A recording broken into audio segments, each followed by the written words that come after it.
Good afternoon, everyone. Thank you so much for those who are in the room.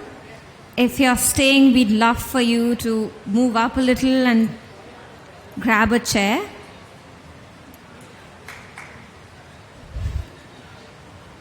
Thank you. For those of you just coming in, we're kicking off in a couple of seconds. If you're staying, would love for you to just step up and take a chair. Thank you. Great, so welcome to our Future Lab on the topic of the future of citizen climate action.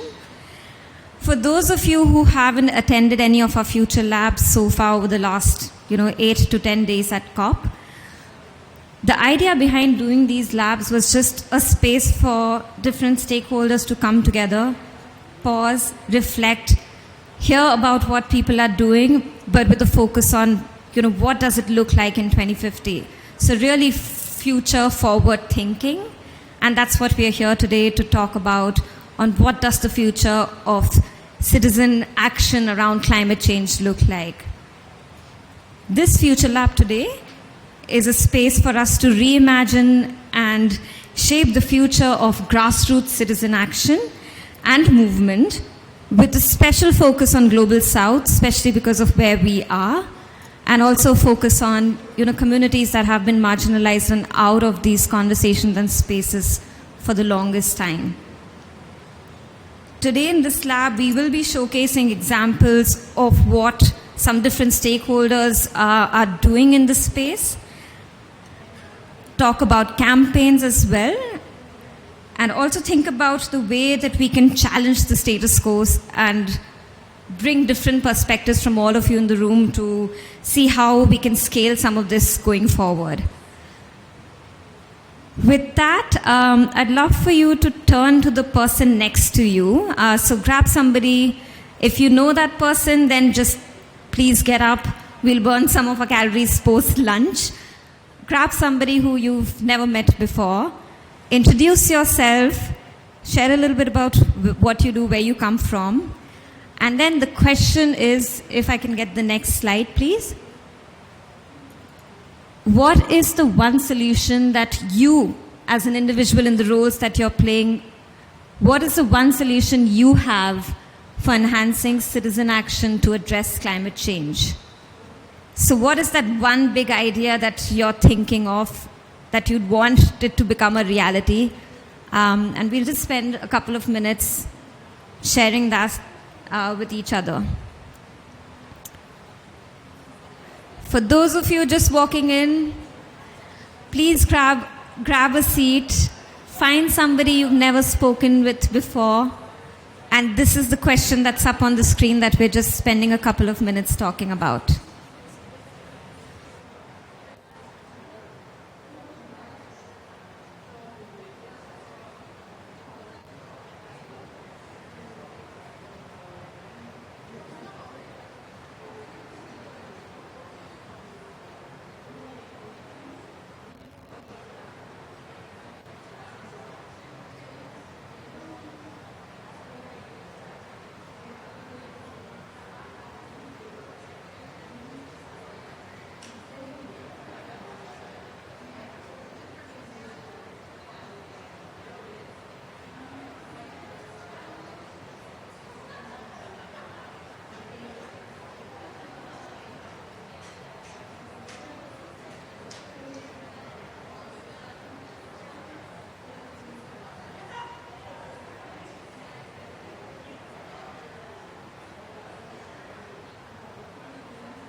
All right. I can see that people have been talking. Is there anyone who would like to just share what they've been talking about? Oh, people are very busy talking, so I'm just going to go up to people who've been discussing. Would you want to share any of these solutions that you were thinking about? Just what you would. Well, my name is Ana Romero. I am coming from the UK, and one of the solutions will be applicable for my students in college level. They are from 13 till 18 years old.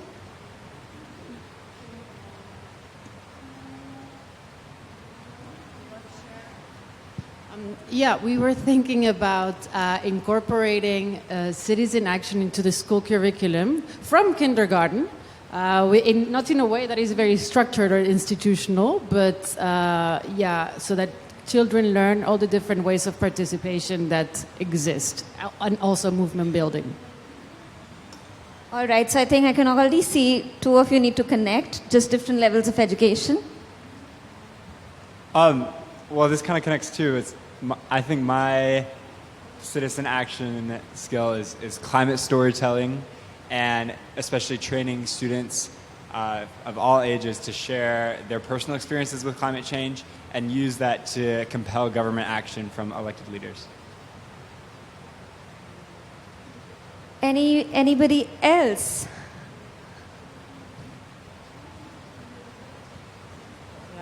Hi everyone, my name is Tiwar. I represent the Nala Fam collective. We're a Pan-African feminist front. It's like a collective, and we have actually a delegation of women rights advocates here with us. So I'm going to connect with you because I think that the solution that I first think about is actually to create the space for women and girls to speak about how climate change is affecting their lives, because if we know exactly the circumstances, we can address, or we can craft solutions that are addressing specifically these problems. So, and I think also very important skill for women to do that is actually also to learn how to tell their stories, and of course providing the space for that. Perfect. Thank you so much. And like we can see, we're already seeing ways in which we can collaborate with each other in the room. So please do find each other post this conversation. And with that, hold that thought. And I'd like to invite Jen Austin, Director of Policy and Strategy for the Climate Champions team, to help us with opening this. Thank you very much. Welcome, everyone, to our Futures Lab on the future of citizen climate action. So thank you for Shivi for opening with that discussion and already bringing up some ideas from the room here. I think I'll be rather brief so that we can move on to our impressive panel. But a few things that were said already really resonate with me, and certainly, and with the conversation that I had with my neighbor in the front row, but the importance of recognizing ways that just every individual can get involved in this problem and in problem solving, and actually thinking about how, with this daunting problem, this daunting global problem that feels quite hard to tackle alone, how is it that we can think about bringing other people in and empowering them to be a part of that? I think the education component is so important. I think the storytelling component is so important. And coming into a room with a personal story about what it is that motivates you to take action, what you see as the benefits of that action, and sharing that with people, and just recognizing how important those human connections are. And I think that's one of my observations, a week plus into COP, and having been to a few COPs in my day and watched these political processes. Sometimes they can be so difficult and stuck. And one of the ways I think to help find our way through them is actually to recognize how human so much of those dynamics are, and sort of how you see whole systems of, whether it's country level or sector level, sort of working together, but sort of displaying symptoms of behavior that are very similar to how humans often interact. First, when they meet each other, and if they align on a lot of things, it's easier to start to get along and talk about solutions. If you don't really understand each other, it's actually easier to get a bit stuck and maybe sort of not be really connecting on what the issues are, and that makes it harder to solve problems. So I encourage people to sort of keep that in the core of their thinking as we think about where and how civil society action can help in this. Certainly, grassroots and civil society movements take on such a wide variety of forms, and I think that's one of the powers of this type of work. You think of people who are working with the business community, who are and consider themselves campaigners, and you think of people who are in the streets or maybe gluing themselves to those businesses and who are campaigners, and all of whom have a real role to play in helping drive sort of clarity and urgency and driving that voice and pushing people to think differently, pushing people to think big, pushing people to act with the urgency that this movement needs. I'm with the Climate Champions team, and this event here is organized by many great partners together with us in the Climate Champions team. I just wanted to mention a few ways in which we think about working with multi-stakeholders and a few ways that we've been bringing some new and fresh stakeholders and faces into this COP. I mean, for one, it's at the core of the mandate for the Climate Champions to really bring the non-state actors into the process, which already is such a UN term to describe sort of real people and the real economy and the real world as non-state actors, the negative space around these negotiations. But it's worth recognizing that that's what the core and history of this process has been, and we're sort of moving into a new era in which those non-state actors are becoming more and more politically and substantively important and relevant. And so it's a really exciting time, I think, for civil society and non-state actors across the board. We've worked very hard to bring youth voices and voices from the global south and civil society across the board into our work this year. Really committed to regionalizing that work, including with a special focus on Africa this year, given that the COP is hosted here. We're very proud and pleased to have been part of and supporting and working with 14 different youth organizations and the Champions team on the first Children and Youth Pavilion here at COP, which has been one of the most dynamic, interesting, full, fun, and energizing corners of the COP. So thank you to some of you in the audience who I would imagine contributed to that, and it's been really fun to see that. And we talk a lot about systemic change in our work, and sometimes we're talking about buyers and suppliers and financiers of a certain sector or piece of solutions. But we always think about 5 actor types, and we think about that supply side, the demand side, finance side, policy, and then civil society. And I think that civil society component is one that can, in some ways, drive change the most quickly, because I think we all know, especially in movement building, that change is not linear, and it often is slow and slow and slow. But we see in social movements in particular how quickly that change can happen. And so I will close with that and just thank you guys for all the really hard work that you're doing. And whether you feel you're in sort of the fast-moving phase or perhaps one of the hard and slow phases, recognize that we've got a growing community. We're really thankful for the work that you all are doing, eager to hear a little bit more about that and ways that we can continue to partner going forward to future years as well.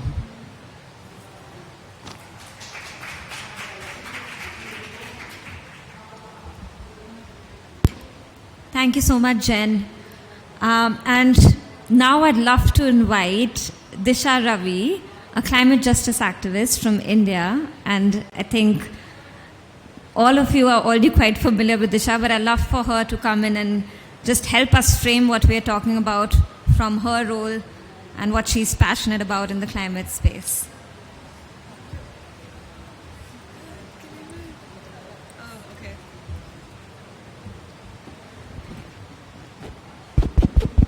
Hello. Yeah. Hi, everyone. I'm very happy to be here. Thank you, Shivi, and the rest of the team for having me. I'm Disha Ervi. I'm a climate justice activist from India, and I'm here to talk about the importance of action by citizens. I would like to start with a story. When I was young and when I was in school, my teachers asked my class what we'd like to be when we grew up. We gave very varying answers, and it differed from us wanting to be prime ministers, doctors, lawyers, teachers, and artists. None of us said climate justice activists. None of us said anything related to the climate, because 10 years ago, or even like 15 years ago, we didn't know that this would be something we'd had to fight for. We didn't know 10 years ago that we'd have to fight for clean air and clean water, because back then we took it for granted. We always had these basic resources disposable to us. We didn't know that we'd have to fight for the safety of our livelihoods, fight for our homes not to get flooded away every monsoon, and fight for humanity itself. I grew up and saw that summers got harsher and more erratic, that hurricanes washed away homes and memories. I woke up having to wear masks to protect myself from the air that we breathed, or rely on technology to purify the air when I could afford it. I had to check if the water was safe to drink, and then that's when it was available at all for us. And this is the reality of millions of people today. And in 50 years, it's going to get that much worse. Civilizations like that of the Pacific Islands will be entirely washed away in the next 10 years by rising sea levels. The world will get hotter and hotter, and it will produce a series of ongoing emergencies. We will give birth to forest fire seasons, and it will be year-round. The warmer oceans will keep hurricanes and typhoons from frequently occurring more than ever. And sometimes the damage will get much worse and novel. We'll have ancient carcasses deep from within permafrost melting, and it'll bring forth germs that we never knew existed. We experienced the pandemic 2 years ago, and it's going to only get much worse.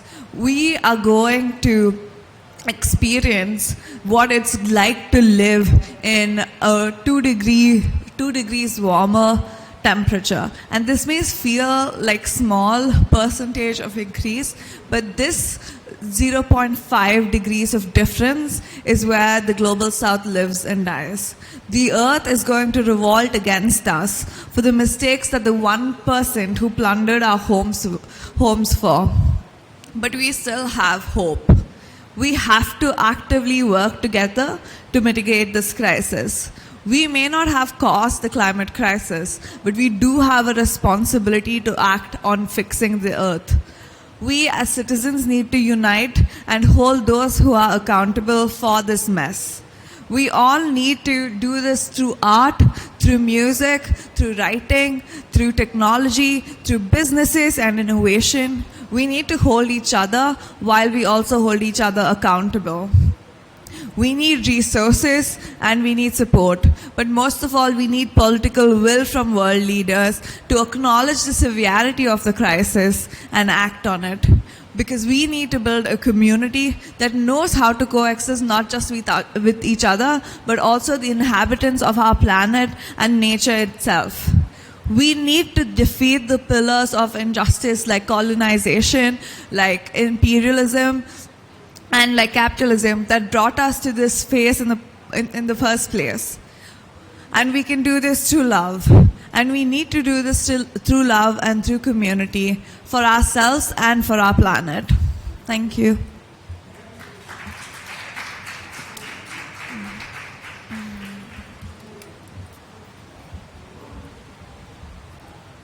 Thank you, Disha. Yes, we can do it with peace and love for our planet. And with that, would love to invite Ollie Henman, who will be moderating this next bit of our session, which is focused on solutions that are existing now, knowledge that is existing now, and allowing them a space to share their perspective of what that looks like in the future. So without further ado, Ollie. Okay, so hi everyone. Thank you. I feel my role is more to open the door and to bring so many of the great speakers that we have here today. But just before I do that, just very briefly, it's a great pleasure for me to be able to play this bridging role. I grew up partly in the Amazon, and as a child, my parents were fighting for the Amazon rainforest in the 80s, and I thought that struggle had been won at that time, and I know that struggle continues, and now I'm teaching my kids about that struggle. So I think this idea of looking ahead to the next generation is so important, and I think it's really exciting that we have so many young leaders with us here today. So maybe I should move to introduce the speakers. So perhaps we can call, first of all, Helena Gualinga from Ecuador, an Amazonian environmental defender. It's wonderful to meet you and to have you here.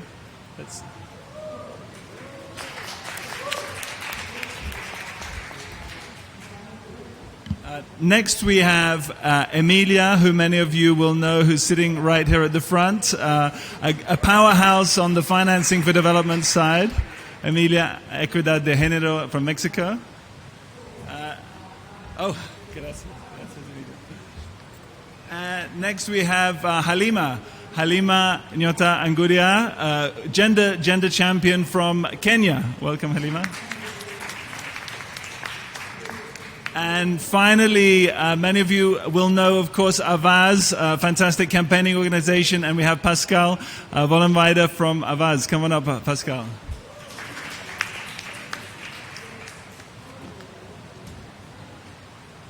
So, yeah, shall I? Okay.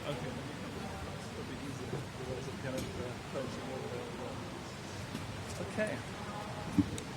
So we have 5 to 7 minutes each to just have a discussion here. But I think what we've been set to think about is, what does this look like going forward? What is the future that we see? How do you envisage the future that we need in the next 20 to 30 years? Are there already pockets out there that you can see, areas that you can see that are changing? What would be your recommendations? So, Helena, over to you, please. Thank you. Well, I think for us, it's really, to be completely honest, it's really, really hard to imagine the future because we don't really know what kind of future we're imagining or what we're talking about. So I think for me, it's this kind of, I have this vision of what I want it to be and to what it looks towards where we're going right now.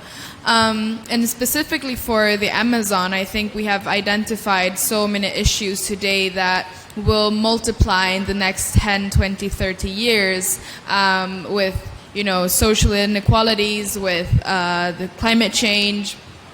But there are also so many solutions to them. And it just takes a little bit of political power, a little bit of effort and ambition. And unfortunately, that's what's lacking right now, I would say.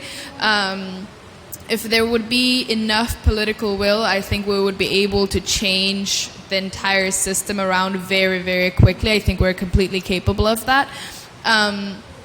And the same goes for climate change. I think there is not enough political will. Not that we don't understand the urgency of climate change, but there is not enough political will from the parties that are relevant in that context. I think that the issues that we're facing today in the Amazon is, of course, in my area at least, we have mining, we have oil, we have logging, and in Brazil it's more the agroforest industry. But especially in our region, the issue is that as climate change is impacting us, and because the ecosystem has been devastated for decades with deforestation and extractivism, our territories are shrinking right now. So the territories that have been untouched for forever, that are still there today. Because it's an ecosystem, a small territory cannot depend on itself. It depends on the wider ecosystem. So, for example, our communities right now are facing food insecurity because we can no longer hunt, even though we have a healthy forest around us, because the wider territory is shrinking. So the indigenous communities that today are protecting the Amazon rainforest are, we're losing our main source of food, which is both the land and the forest and the wildlife. And that is going to cause a lot of problems in the Amazon. Because, for example, my community, we're 1,200 people in the community, and we are the custodians and legal custodians of 144,000 hectares of pristine rainforest. So those hectares solely depend on a very, very small population. And if this population is affected, that territory is going to be devastated, as all the other territories have been in the past. But there, as I said, there are a lot of solutions to it. We need to adapt to the reality where we are right now. We need to look for how we can, make our own traditional agriculture more efficient without harming nature, which has been done in name of the efficiency a lot of times. But it's completely possible just looking into our own traditional practices of how we've done that before. And of course, as my community now is taking measures to monitor, for example, wildlife, identifying threats to the community, so that we can make sure that our borders and the community at least are protected. And now we're regulating also hunting within the community, so that we can make sure that we hunt, which we have already been doing. We hunt accordingly to the seasons. And all of these things that we locally can make impact on. But of course, there's a lot more to do on a more political scale and a global scale. I'll leave it there. Can I just push you 1 second, Helena? I noticed on your profile on social media, you talk a lot about the Amazon itself being almost like a living being. Can you talk a little bit about how you view nature as part of our living experience? I think this is a huge part of why the area where I come from has been protected. In my community, we have this, it's part of our cosmovision, it's part of our belief. It's called the Kausaksacha. It means the living forest. And in this mindset, we see that everything in the forest is living. So we see everything in the forest as a living being, not... we look at the rivers, at the mountains, at the lagoons. We look at them as living beings, and therefore we're also right now we've also made it into a legal claim where we're pushing for these living beings to be to be given rights. And this is such an important, I think, example of how indigenous knowledge can be translated into kind of the Western mindset, where we translate this into your language. For us, it's obvious that we're going to protect the living being, the living forest, but in this world, we need to translate into the Western language, which means we need to do it legally. And so right now we're looking for, what we're striving towards is that it should be considered a new category of conservation. Because in the area, traditional conservation has not worked before. If we look at national parks, if we look at protected areas, they're not really protected by the government. So that's what we're pushing for right now. Amazing. Thank you so much. Thank you. And that's a really concrete example that you've just given there in terms of legal rights for living beings. So thank you so much, Helena. So next we can come to Emilia. So Emilia, where do you see us in 30 years' time? What would be your vision for the future?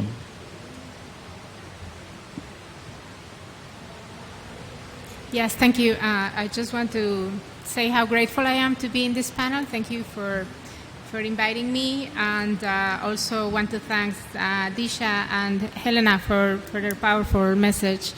I don't want to go too far. I don't even want to see how the week is going to end, and you're asking me about 30 years from now.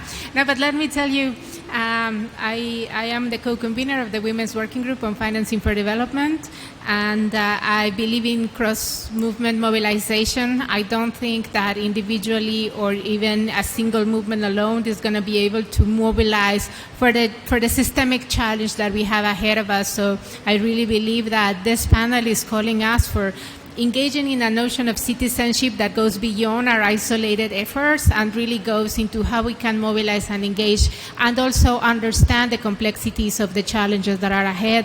And I want to say that I believe also in differentiated actions. I believe that at the community level, there are two main challenges. One is, of course, because they are on the receiving end of all of the larger impacts of the environmental emergencies, not only climate, but also the biodiversity destruction, the ozone layer, the ozone acidification, the toxic waste, pollution, plastics, etc. So there is a massive emergency that they're dealing with, plus the economic crisis, and we cannot separate those because currently, because of a debt crisis, because of that tax taxation crisis, because of the negative environmental, social, and economic impacts of larger corporations, we are seeing all of these negative effects. So we need to find sophisticated and comprehensive solutions. But let me go back to communities. They are on the receiving end of all of these negative impacts. So this is why we see all of these, let us say, emergent solutions just for the well-being of the community. But they have an extra challenge, which is how they can generate structural solutions to try to align with the transformation that we are seeking. And not all of the emergency action relates to systemic transformation, but it is very legitimate for communities to try to find ways to cope and to deal and try to regenerate themselves. But community level success is not enough, because, for instance, even if we are facing a mega project, the most likely thing to happen is that if a community tries to eradicate one successfully from Peru, that company is going to go to Cambodia or is going to go to Sudan. So how are we engaging in the larger conversations precisely in this cross-movement mobilization, and especially at the global level? So that is a different challenge. And also, in the global north, even communities also have a different challenge, and also those who are more engaged in a more, let us say, overconsumption way of life, because they are citizens of the most powerful voices in decision-making spaces that are bullying, that are responsible of destroying the planet. So the exercise of a citizenship in the global north is key, and we don't see the global north citizens doing a really strong push-up. We see that people in the global south is being incarcerated, is being disappeared, is being prosecuted, even murdered, and people in the global north, they don't see the emergency as we feel it, and they are not acting in accordance. And we hear that they say that, oh, we stand in solidarity with you. Enough of the solidarity. We need from the global north real action to hold responsibility. We need them to take on their own responsibilities as citizens. They cannot be detached from the political decisions that their decision makers are doing. And we're seeing a rise in fundamentalisms also in the global north. The difference from ours, because we have our fundamentalists, is that a fascist in the global north has a larger impact globally than ours that are having an impact locally. So I don't see all of these methodologies in the global north. Oh, we are going to give you some money so that you work at the community level in the global south, because poor you need to strengthen your community. It's like you go outside and you work with your own community, because we are seeing a rise in fascism in your territories, and you're not working with your communities again. You have left all of that because this technocratic vision that is of the white savior coming into our territories, but without really doing the work in their territories. So we need white people to go back into their spaces, their territories, their communities, bring back the progressive voices, bring back systemic messages, and not this about, oh, I'm individually recycling. We don't need that, especially at this moment. And the other element is that yes, developed countries are responsible historical, not only because of the climate crisis, but also we are seeing that they're bringing all of these false solutions that again are going to deplete territorial lands of the indigenous peoples and local communities. All of this green transition, greening the system without a systemic change, is going to keep on depleting the biodiversity. For all of the green energy, they're going to be mining the global south territories. And the projections say that we're going to be needing 9 planets to deliver on the expectation for the next 20 years, just to deliver on the clean energy that the developed countries are doing. Because the IPCC report is never considering that the global north is going to stop oppressing and extracting from the global south. So that is a major thing. Another thing that the IPCC report projections is not considering is that there is a financial sector that is pouring trillions into the fossil fuels industry. So just let me say that the loss and damage facility is a major ask for developing countries. We need a reparation measure to stand in solidarity between them. But the global north cannot stop in asking for loss and damage facilities. They need to start demanding a regulation of the banking industry. They need to stop calling for mitigation and to stop the extraction of fossil fuels that we are seeing because of the false energetic crisis that is happening in the north. They are shifting again to towards fossil fuels. And we don't see a political move that is really radical in the north. They're scared of when we're calling for degrowth. And we want degrowth for three things: degrowth for developed countries, degrowth for the wealthy in the global north and in the global south, and degrowth for those sectors that are irrelevant and obsolete and are actually damaging the planet, such as the private jets and the retailing industries and the obsolescence technology and all of that. So we need the global north people to wake up and to start engaging in more structural challenges. And just let me finish with a positive message, because we just came out from a campaign called Stop BlackRock, because also we are seeing that the United Nations is co-opted by corporate capture, right? There is all of these massive corporations taking over the UN. We are seeing it here. I'm not going to name the company. You know which it is, but there are many. And so only the human rights rapporteurs are now independent voices in the United Nations, because even the UN Women, UNDP, they are partnering with all of these larger corporations that are harming the environment and that are harming human rights. So now the Stop BlackRock campaign was a campaign that we led. We got 700 signatures and endorsements from organizations and movements, but also people on the ground who understand the relevance of the UN, even if they don't know how they operate. And I think that is a starting point next year to really mobilize around all of these larger agendas. And we need to try to make the connections between the economic system and the environmental problems, because this is not going to happen. If you're not anti-capitalistic by nature, you cannot call yourself an environmentalist. So that is a message I want us to finish with, and look forward to engaging more with all of you. Thank you.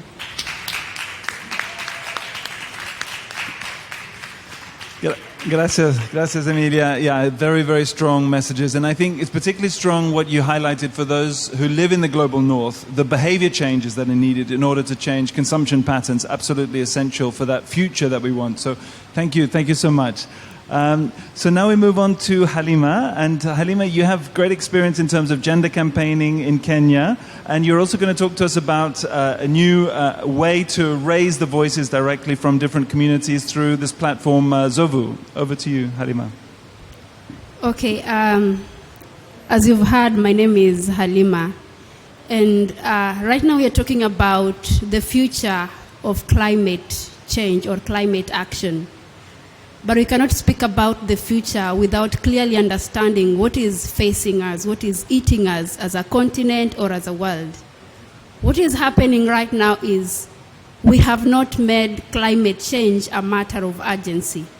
We have moved to prioritizing other pressing issues like food insecurity, flood and hunger, focusing to address such kind of issues instead of looking at how can we coordinate stakeholders, put up resources, and invest in whatever we are doing so that we are able to address the elephant in the house, which is climate change. And today we are seated here, we are asking, each and every person is asking us that we are supposed to invest in climate change. We are supposed to work together and to ensure that climate action becomes a key priority. But the question is, how best are we going to do it?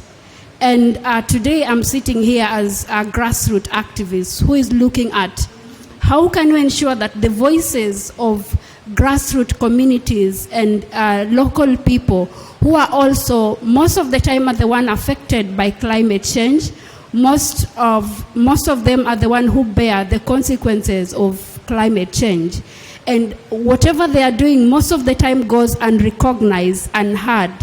And because we are not putting into consideration to look at what are the sum of mechanisms they are doing to ensure that they are surviving the effects of climate change wherever they are. And today we are sitting here, and I'm glad to be part of the advisory team that have been speaking on issues of Zovu. Basically, Zovu is a platform. And this is how this platform works, that yes, we recognize that each and every community has a way of addressing climate change, that we may not be able to do need assessment of each and every community. But in their own context, every community has a way of surviving, has a way, mechanism of coming through issues of climate change. And whatever they are doing, their address mechanism, since they're able to come through it, it has to be recognized. And the Zovu platform allows each and every person, wherever they are, to be able to create a profile on the digital platform, and they're able to share their stories in whatever context. And this platform is the easiest one, since it does not require the jargon, the language jargon, or the bureaucracies of writing stories. You simply need to use either video or a picture or a smaller context, so that you're able to narrate to the world what you're doing to address issues of climate change. And we're looking at giving visibility to local initiatives, amplifying their voices. Most of the time we have said that we are the voices of the voiceless, but we've never asked ourselves, for how long are we going to be speaking for others? And how best can we ensure that those who are voiceless also have a voice, so that at the end of the day, they're able to stand tall and speak for themselves. So the Zovu platform is able to, one, amplify initiatives, and then two, look at creating visibility with an aspect of making a community more resilient and adaptive to address climate change. And on the question of financing, and we shall be able to agree with all of us in this room that climate financing is a very critical issue that everyone is crying for.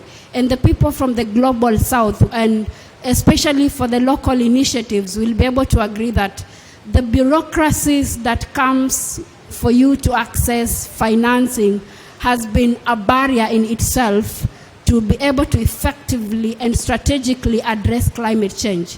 So with Zovu, once you have been able to create a platform, each and every partner or stakeholder who feels like they can be able to support your initiative are given a leeway to do that. And I think this is the way for us to go. We have been investing in organizations that are hardly reaching communities. We have been pumping resources that hardly reaches the most affected people. We have, most of the time, we have failed to focus on those who are affected by climate change and thinking that you're going to speak for them. And it is, looking at this COP, we need to think about how can we ensure that those communities who are left behind in the conversation of leaving no one behind, how can you ensure that they are part and parcel of this conversation, their visibility is well cleared, and also strategically recognizing their effort and also amplifying their work. I think that is the way to go. Oli, back to you. Thank you.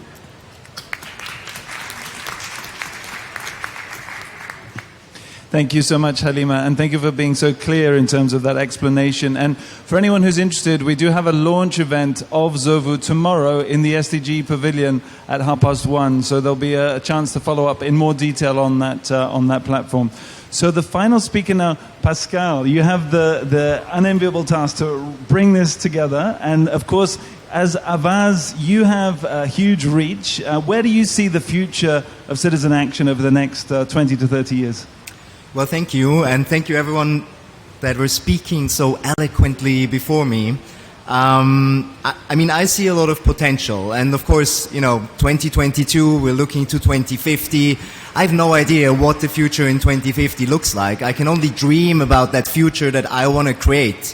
But one thing that I know when I look back, for example, the early days of Avaaz, we called it avaaz.org. Nowadays, nobody calls, an organization .org because nobody really cares anymore about that sort of online component. But for us back in the day, that was really important to stress that. So when I look forward, I can't really tell what in 2050 the tools will be that we're using to connect people. It may be, we look virtual reality, augmented reality. There's a lot of different technologies sort of like on the rise right now. A lot of people are looking how we can use them for organizing. A lot of people who come to us, they're like, okay, so digital organizing, how do you do it? And I think often where I start is basically look, forget the digital here. What we're doing is we're organizing, we're bringing people together, and most importantly, we're storytellers. And I think that's where I sort of connect back to the first speaker, Jen, when she spoke about the power of story. And I want to bring us back to that power of story, because I think ultimately that's what it's all about. I think we need better stories. We need to become better storytellers.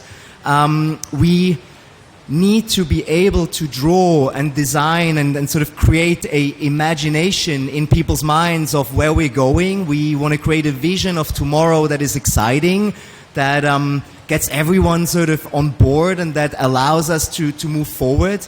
And I think in order to do that, as I said, we need to become better storytellers. So I want to tell you just a little bit about how we look at this at Avaaz, and give you a concrete example of a campaign that we've been working on, which I'm particularly proud. And, you know, I just sort of end us with a thought on, you know, what that big story eventually looks like, and also grounded in our sort of current context.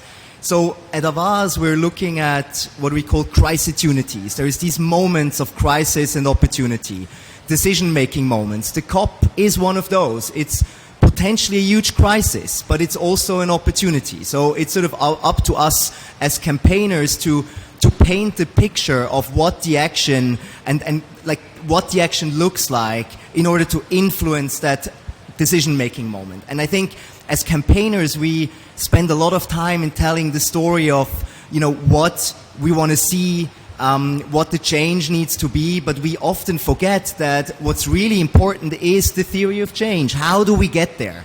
Like, how do we change things? And like, if you take one thing away from me, it's like, maybe talk a bit more about how we're changing things, and a bit more what the change is that we need to see. That's sort of like a very concrete takeaway for me, at least, that I just want to you know, put out there. So for us, theory of change, like really making this simple, have people understand, like, what can they do, what is their personal action going to contribute at this very moment. Sort of in the storytelling theory, it's about the story of you, the story of us, and bringing it all together in the story of now. And I think that's sort of the important elements in storytelling. And storytelling is a technology, you know, as ancient as humanity, you know, like Homo sapiens were sitting around the fire, telling each other stories, you know, explaining each other, like how collaboration can advance them. Sort of the famous story, as pointed out by Harari, is how Homo sapiens came together, explaining how working together, hunting mammoth, would give them food for the next 6 months. And that was like a really important thing. And like explaining like how they would do it was the key piece, and that was the key sort of capacity that Homo sapiens had. So how do we do this at Avaaz? And concretely, like one campaign that I think I'm quite proud of, and that connects closely to the continent and the Africa COP we're in, is the EA COP campaign, the pipeline that a certain company based in Paris is planning to build across Uganda and Tanzania. And it's one of the longest of its kind. And, you know, a few years ago, EA COP wasn't sort of in people's minds. It wasn't sort of something that everyone knew what it was about. But I think now this pipeline has really helped bring movements together, has really connected the European movement with the movement here on the continent. And just, you know, Avaaz usually starts off with petition and brings people together, brings constituencies together, and then helps fundraise money for different initiatives. And with the EA COP campaign, that's really something that we've, you know, helped do, and a lot of different activities have been sort of co-created, from ads, social media ads, to actual concrete action on the ground, movement building, creating the coalition, bringing people together. And I think that's, you know, a really sort of beautiful example on how sort of that story of a transnational sort of community comes together to fight the pipeline that connects Europe, that connects Africa. And I just want to close with that and say that this story of bringing people together and creating, something better. I think that's what gives me hope for 2050, and I hope we all become sort of better storytellers in order to bring us all into the future. Thanks. Wow, thank you, Pascal. So it took us right back to the very ancient times and right up to the future. So I think the whole panel today has really been able to outline so many key elements of the struggles that we're seeing around the world, and such clear determination to forge that better world. I think we have. Do we have time for a couple of observations? If anyone would like to raise their hand before we close, yeah, that's what.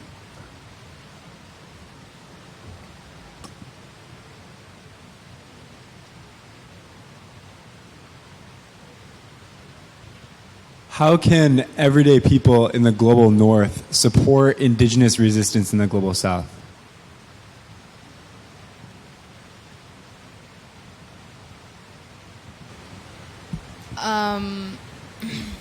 That's a very good question, very hard, because I guess there's many ways. I think, well, first, like the basic things, it's always, amplifying, being aware of changing your habits around, products that may come from the Amazon that are very, very harmful to the ecosystem. But I think like the most important part, and it doesn't only, well, not most important, but one really important thing is, and I think it applies to not just the Amazon, but indigenous people in general and local communities, is the kind of mindset that we have about indigenous people. And how we look at indigenous people, and in how we bring in indigenous people to the spaces. So usually when we see indigenous people, it's usually on panels, it's usually giving beautiful speeches, it's talking about nature, because we want to learn from this idea of what indigenous people, of this kind of fantasy and romanticized idea that we have of indigenous people. And then we don't bring indigenous people into decision making when it comes to our lands and when it comes to our basic human rights. And that's a fundamental problem, because then we're only bringing in indigenous people when it's beautiful and when it's, for visibility and exposure. And that's kind of the debate. Okay, so we can bring you into this space, and then you'll get to tell your story, and then some people might feel pity for you because you have a really, really hard life, and you have a really, really, hard fight to fight. But then when it's actually, when you should do something about it and want to work and collaborate with indigenous people to resolve these issues, then indigenous people we're not the stakeholders anymore. We're kind of set aside. We might be advisors, but they don't necessarily need to listen to our advices on any board that we're sitting, for example. So I think it's more of, if indigenous people actually are going to have a meaningful participation, then it should be meaningful participation, not just participation, but it needs to be led by indigenous communities.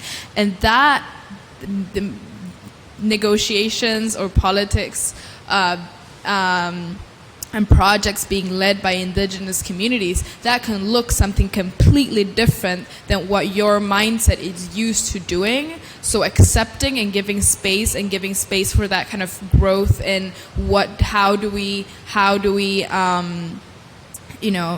move forward with different projects and etc. Just, I think that would do great change in the ways that we, interact and engage with indigenous communities, and how we bring our communities into these more political spaces.